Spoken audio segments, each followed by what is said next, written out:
저희 집에 아이들이 4명이 있습니다. 자식이 많으니 재미있는 일들이 많아요. 우리 위에 세 아이들은 저희가 목회로 뛰어들랴 그리고 나이도 젊어서 정신없이 키웠습니다. 그러다 보니까 아이들이 정신이 없어요. 근데 막내 서진이는 좀 여유가 있어요. 40이 넘어서 낳고 또 삶에도 그랬는지 그 아이가 어떻게 자라고 있는지를 이렇게 볼 수가 있습니다. 그러면서 그의 행동을 이렇게 보면서 이런 거구나라는 그런 것을 깨닫습니다. 하루는 저희 식구가 6명인데 빵이 5개밖에 없었어요. 그랬더니 서진이가 먼저 선수를 칩니다. 이삭이 빵이 없네 라고.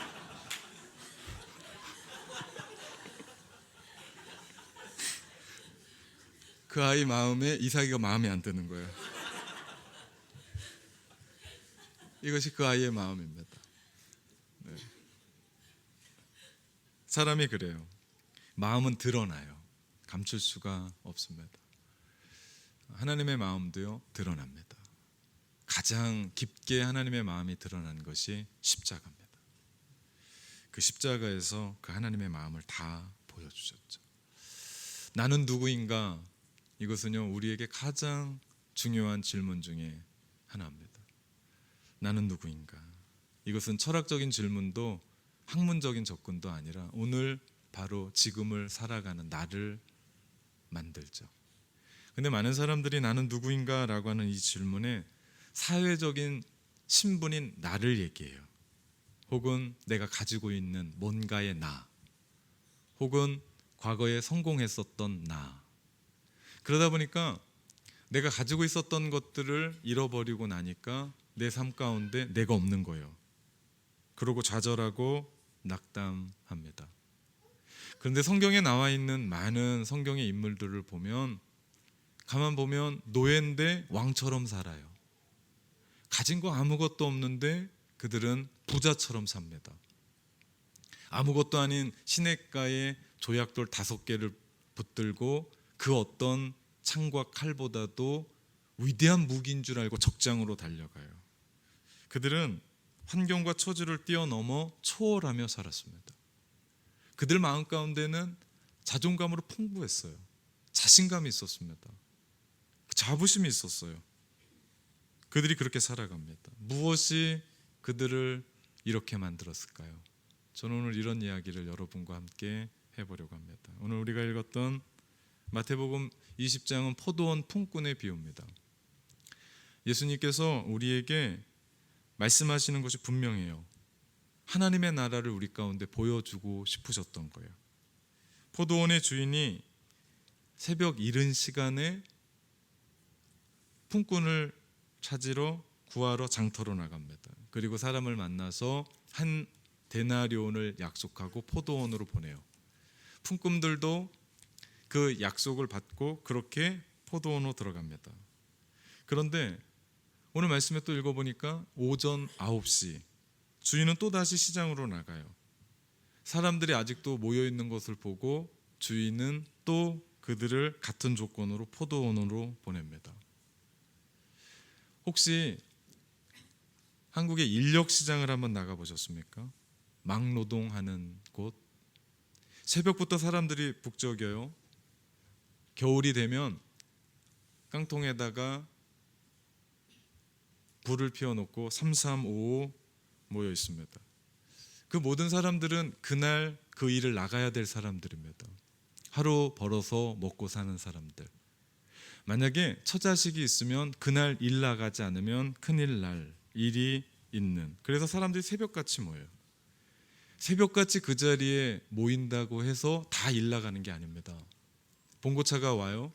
그러면서 작업 반장이라고 하는 사람이 10장이 사람을 뽑아요. 너 해가지고 내려갑니다. 몇 대의 봉고차가 왔다 갔다 하면 그날 일은 끝이 납니다.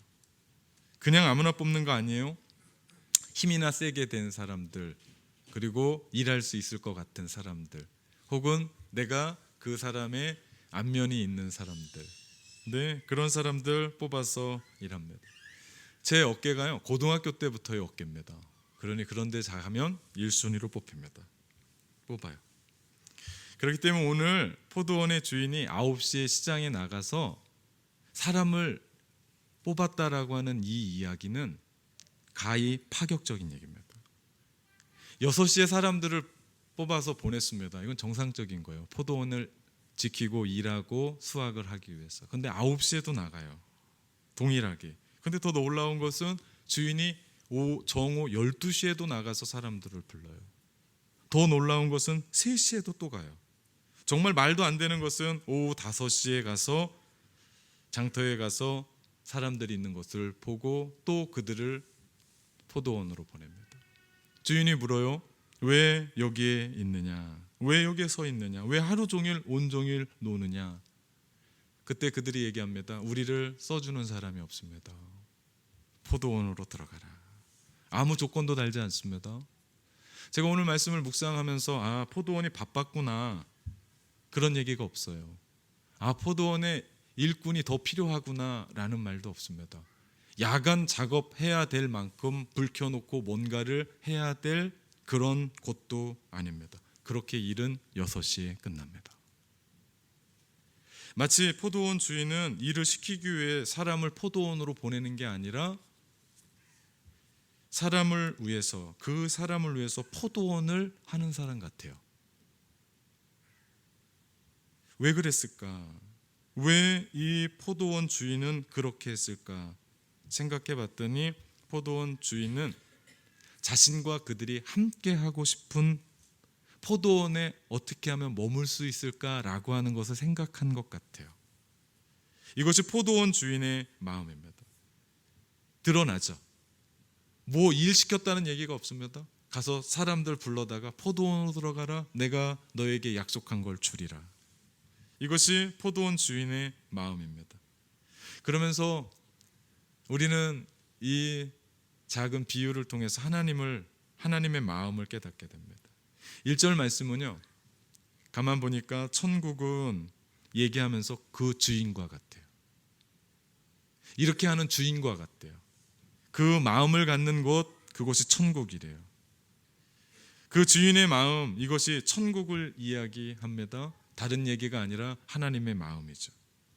하나님은 우리가 주님과 함께 하기를 원하십니다. 관계 맺기를 원하세요. 내가 너를 원한다.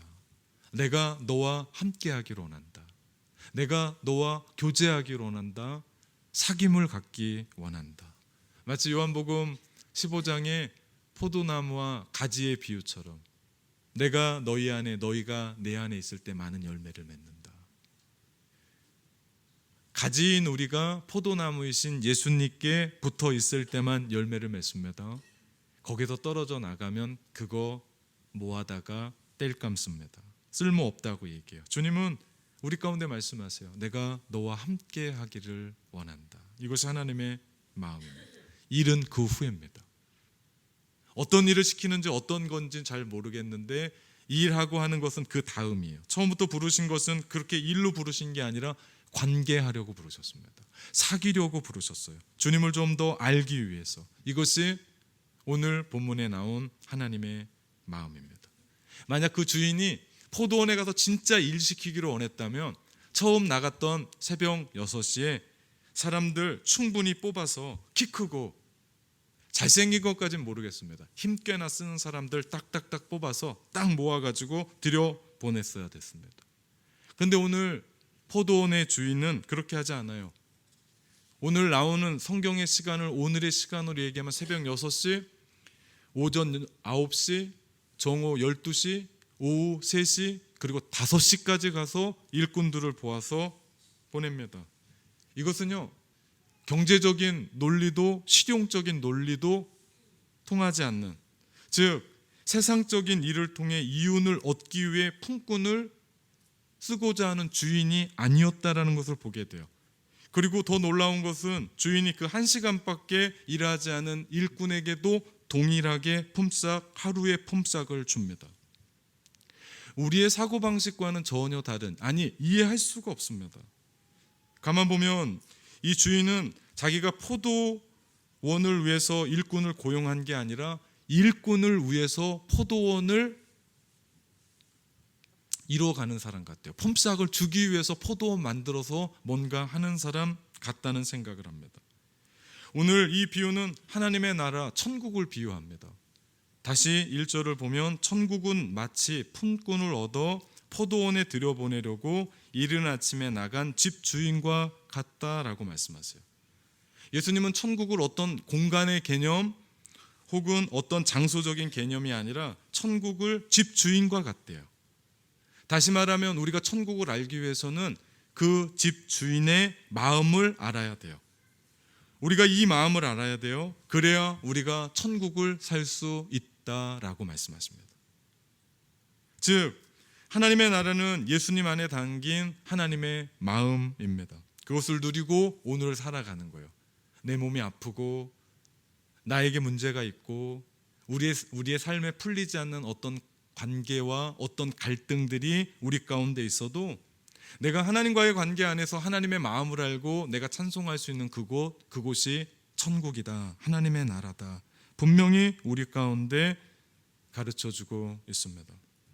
여기서 포도원이 무엇을 의미하는지는 우리가 알 수 있습니다. 그것은 주인의 나라입니다. 즉 천국 하나님의 나라입니다. 그리고 모든 품꾼들은 하나님의 자녀라는 것을 볼 수 있습니다. 그리고 그 주인이 우리 가운데 주는 하루의 폼싹 한 데나리오는 바로 주인이 공평하게 우리에게 베푸시는 하나님의 은혜임을 알 수 있습니다.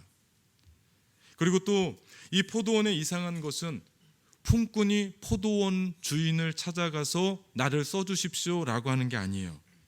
일반적으로 품꾼이 포도원의 주인에게 찾아가야 맞는 얘기입니다.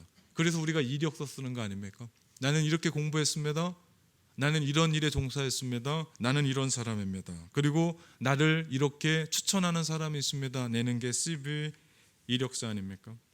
그런데 오늘 본문 말씀을 보면 1절에도 3절에도 5절에도 모두가 다 포도원 주인이 장터에 나가서 한 사람 한 사람을 만납니다.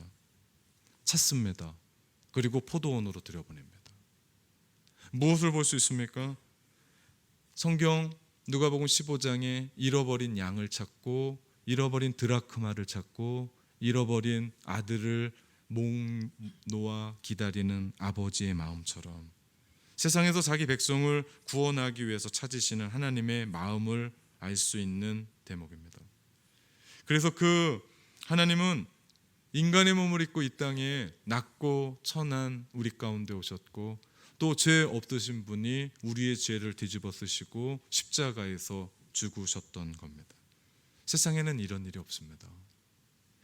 포도원 주인이 행하고 있는 그 일도 우리는 이해하지 못하는 것처럼 예수님이 이 땅 가운데 오셔서 인간의 몸을 입고 그 하나님의 마음을 보여주셨던 그 사랑도 깨닫지 못합니다. 왜냐하면 이 세상은 없는 자가 있는 자를 위해 죽어야 돼요.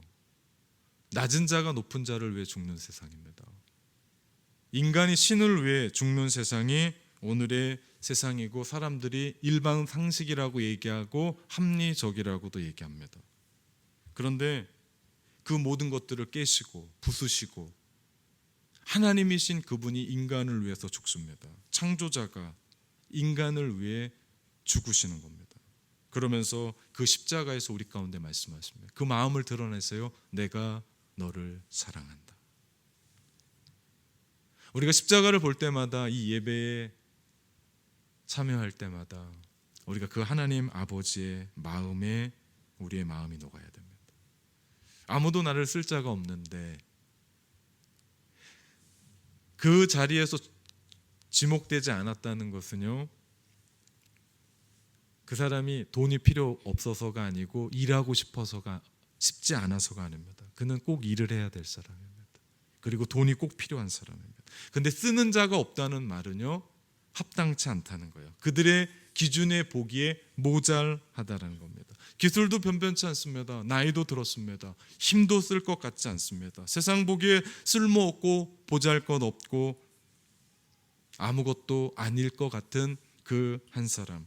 세상은 부적합한 사람, 실패한 인생을 루저라고 얘기합니다. 그리고 그런 사람들을 세상은 역부로 선택해서 쓰지 않습니다. 절대로 쓰지 않습니다.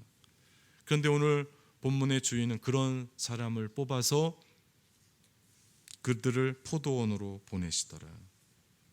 천국은 바로 그 주인과 같대요. 그 주인이 가지고 있는 마음과 같대요. 이게 천국이래요. 그 주인의 긍휼함을 보게 됩니다. 그 주인의 사랑과 은혜가 공평한 것을 보게 됩니다. 그래서 그들에게도 기회를 줍니다.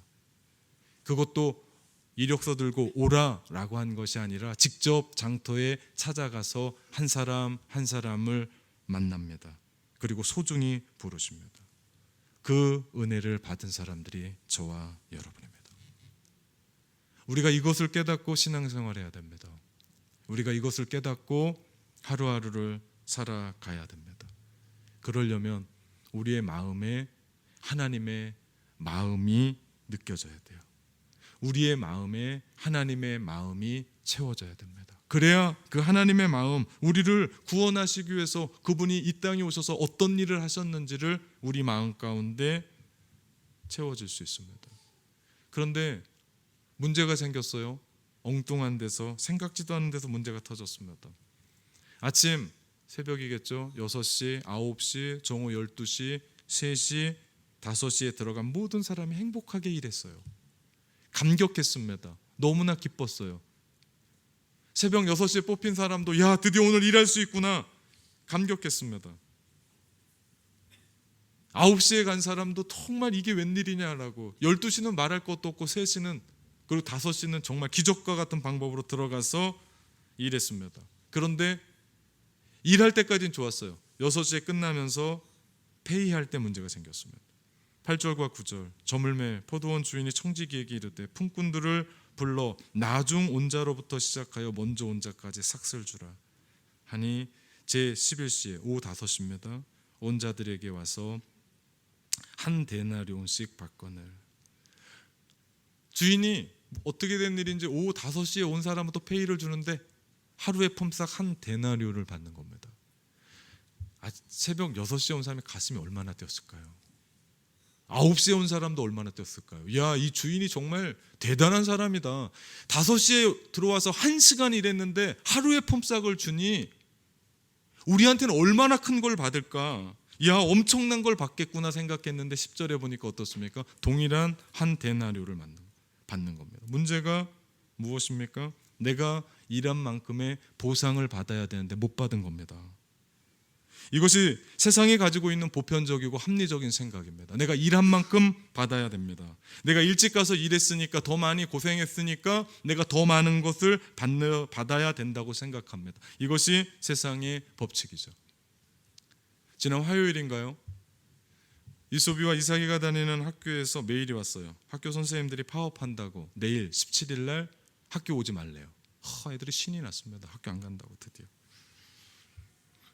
선생님들이 데모라도 해서 봉급을 좀 올리고 지금 일하고 있는 그 환경을 좀 좋게 만들고 싶었던 겁니다. 근데 금요일날 다시 메일이 왔어요. 그게 극적으로 타결됐는지 학교 와야 된다고. 아이들이 울상이었습니다. 그래서 아이들한테 제가 그런 얘기했습니다. 학교 다니지 마, 괜찮아. 하루 학교 안 가는 거 가지고 그렇게 좋아하면서 뭘 학교를 다니려고, 안 가도 된다라고 제가 웃기며 얘기했습니다. 안 웃더라고요. 네. 요즘 성도들도 못 웃기고 제가 애들도 못 웃기게, 네. 안 웃기더라고요. 왜 선생님들이 왜 그렇게 합니까? 일한 만큼 보상을 받고 싶은 겁니다. 포도원의 일꾼들도 마찬가지였습니다. 그들이 포도원에 들어갔던 처음 생각은 없었습니다. 생각해 보십시오. 그들이 아침 6시에 일자리를 잡았습니다. 9시에 파격적으로 자기를 써줬습니다.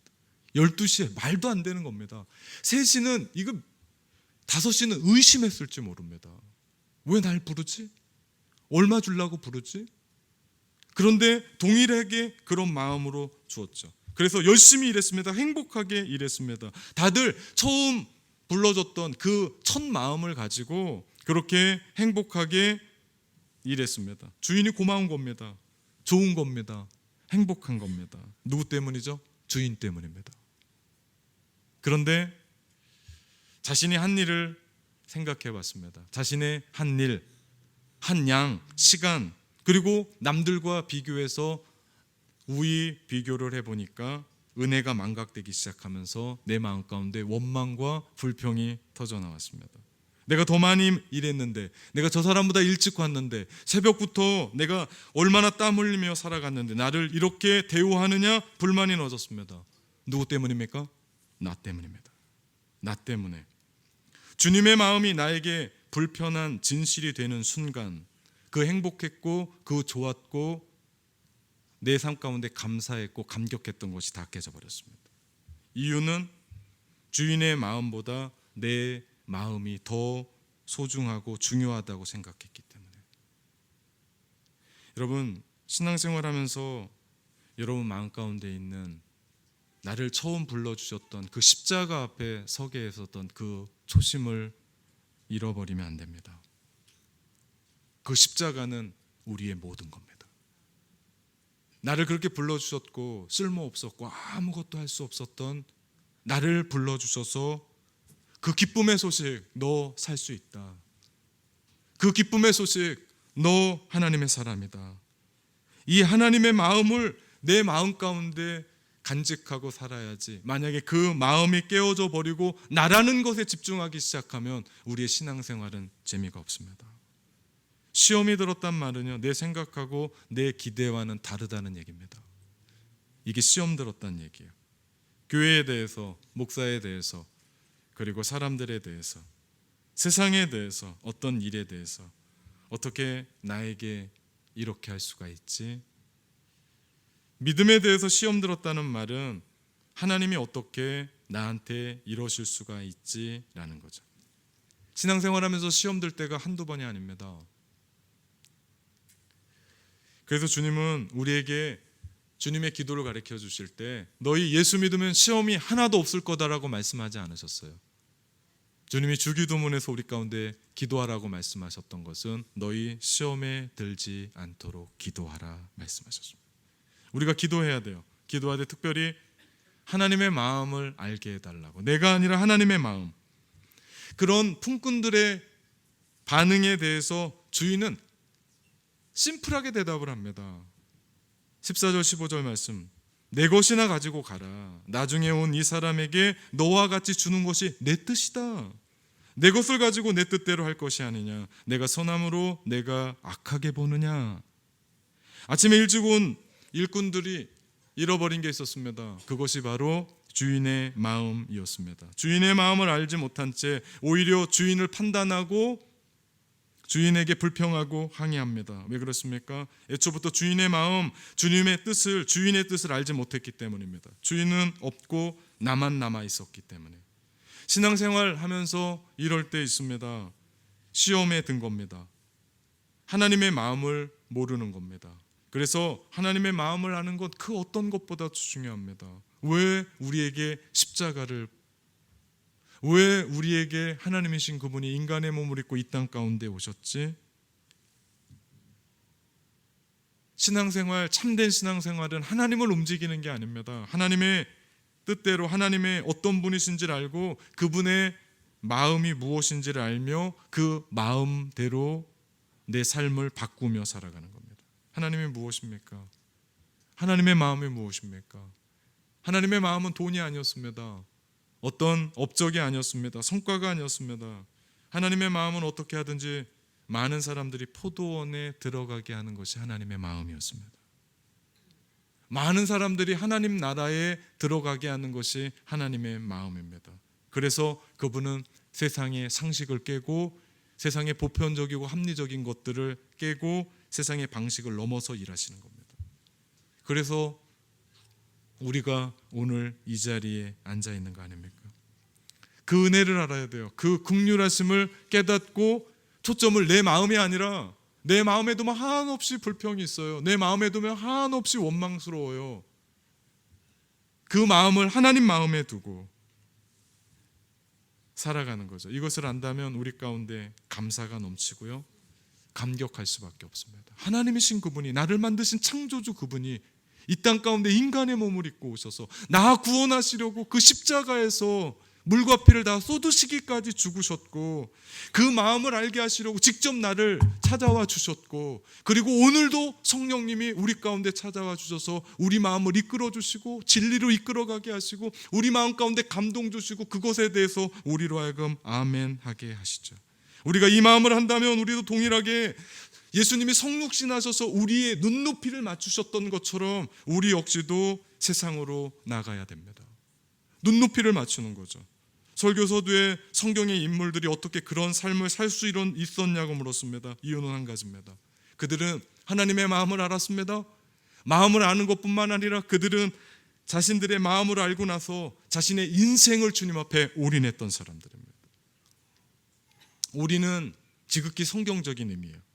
복음을 발견했거든요. 예수님이 생명과 진리라는 걸 깨달았거든요. 그러니까 그분 앞에 예수 그리스도께 복음의 모든 것을 올인한 겁니다. 모든 것을 건 거예요. 진주 장사가 모든 진주를 사러 더 좋은 것 사러 많은 거 샀는데 내가 세상에서 가장 귀한 진주를 발견한 거예요. 그러니까 지금까지 내가 최고라고 생각했던 거 다 팔아서 그 진주 산 것처럼, 그 진주가 뭡니까? 예수 그리스도 아닙니까? 그 진주가 뭡니까? 진리 아닙니까?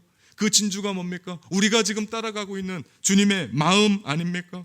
그렇게 복음 하나님의 마음에 올인하는 삶, 성경은 지혜로운 삶이다라고 얘기합니다. 630 새생명축제, 한 영혼을 향해 아버지의 마음을 품고 나가는 일이죠. 그렇게 우리가 아버지의 마음을 품고 한 영혼에게 복음을 전하다 보면 내 영혼이 그 아버지의 마음 때문에 변화됩니다. 성령으로 말미암아 내 삶이 변화되어 영적인 각성이 우리 가운데 시작되고, 더 나아가 내가 전하는 그 복음을 통해서 죽은 영혼이 다시 돌아오게 되니 그 일은 새 생명 축제로 변하는 거죠. 주님이 우리를 그것 때문에 부르신 겁니다. 오늘 이 말씀을 묵상하는 내내 제 마음 가운데 떠나지 않았던 한 가지 생각이 있었습니다. 그것은 내가 바로 오후 5시에 포도원에 들어간 품꾼이구나 라는 생각을 지울 수가 없었습니다. 저는 목회하면서 그런 생각을 정말 많이 갖습니다. 저는 믿음의 가정에서 태어난 것도 아닙니다. 저를 위해 기도해 주는 사람도 변변치 않습니다. 하나님 보시기에 한없이 부족하고 실력도 없고 어떤 면에서는 성격도 이상한 사람들이 제가 AB형이라고 얘기하면 그렇구나 라고 생각할 정도. 그런데도 나를 사용하셔서 포도원에 들어가게 하셨던 그 하나님의 은혜, 그 하나님의 사랑, 그 공평한 주님을 생각하며 제가 오늘 이 말씀을 묵상하면서 한참을 울었습니다. 사랑하는 성도 여러분, 우리도 이 일에 올인하면